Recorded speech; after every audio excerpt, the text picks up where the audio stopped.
Hi guys, Chris from Abrupt Audio here. I just wanted to talk to you in this video about a blog that I've just written and launched. It's called Common Mistakes Podcasters Make.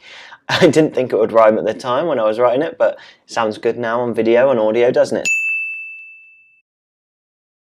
The common mistakes that podcasters often make that I'm talking about here is after launch. You can find out about my idea of the perfect podcast launch in a blog I'm writing at the moment, actually, so keep an eye out for that. However, these are some simple and key mistakes to watch out for as you record and grow your own podcast.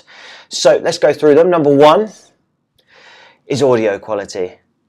Now, even on this video, you might see some of my videos and I'm doing them just on my phone, and I'm walking along, which is fine. But I think in podcasts, it's just the audio. So it needs to be really good. I've actually got a little lavalier microphone attached here just to try and give you the best audio quality. And I think it's even more important when you're talking about podcasts. It's a bit of a bugbear for me.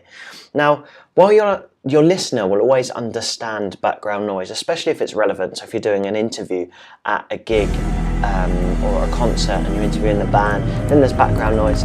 Not only will they forgive you for it, but it actually works in your favour.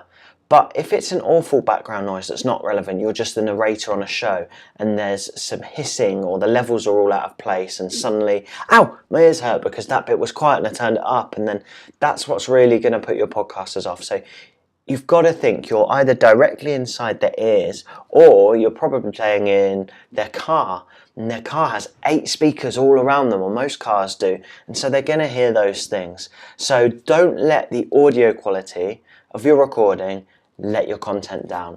Do your best with it. They will let you go on a couple of occasions or relevant sounds, but try and do your best. You can do it pretty well for low cost. Number 2, consistency. This is a massive thing that me and Ant talk about. Things happen in life and it's important in your launch as well, but just get ahead of the game if you can. Because things happen in life and you might not be able to record on a certain date, and that can put your release off, and that affects a couple of things. But if you imagine it, you don't always think like you've got fans, but you do. People do say, right, on Friday morning, I'm going to listen to this on the way to work because it makes me feel better. Imagine your favourite show on Netflix. You know it comes out every Sunday night, and you and the missus or you and the mister are going to sit down and watch it every Sunday night. And then suddenly they go, oh no, we couldn't record this time or whatever, and don't put it out. You might have got a pizza that you've paid for, you might have set that time aside, you'd be so disappointed. And it happens similarly with podcasts. Apple Podcasts also has a sort of 48-hour window in its algorithm, so it learns when you release your podcasts. So if you see a delay in when you hit publish on your podcast and then it coming out on iTunes, and you've got people going, I can't see it, especially if they're not subscribed, then that's why. iTunes sort of learns, or Apple Podcasts sort of learns when you release your episodes, and it sits in a 48-hour window either side just to go, is it there yet? Yes it is, I'll release it straight away. If it's inconsistent, then you have a little bit of a delay and a little bit of a problem. Numero 3. Don't lose momentum. Momentum is my number 3. The key to many successful podcasts is that they just keep on going. They keep going and going and going through thick and thin, summer, winter. A lot of podcasts, and this is my least favourite thing about podcasting, people burn out, they lose momentum. And when they look at the numbers, that's when they normally do it. They go, oh, but we've plateaued for a while, we haven't had a load of new listeners, or I've heard someone who's got 10,000 in the last week, and it's like, it doesn't matter. Imagine it this way. If the internet was a bar, you had, even if you've just got 20 listeners to your podcast, if you're in a bar surrounded by 20 people listening to what you were saying, you'd think you're really popular. You'd think it was great. That's what it's like. So just think of it that way. Keep the momentum. Don't let figures phase you. It's important to just keep going, and that momentum helps that consistency. So 3 helps 2. So number 4, know your personas. Know who you're talking to. Know who's listening. Know who's even watching.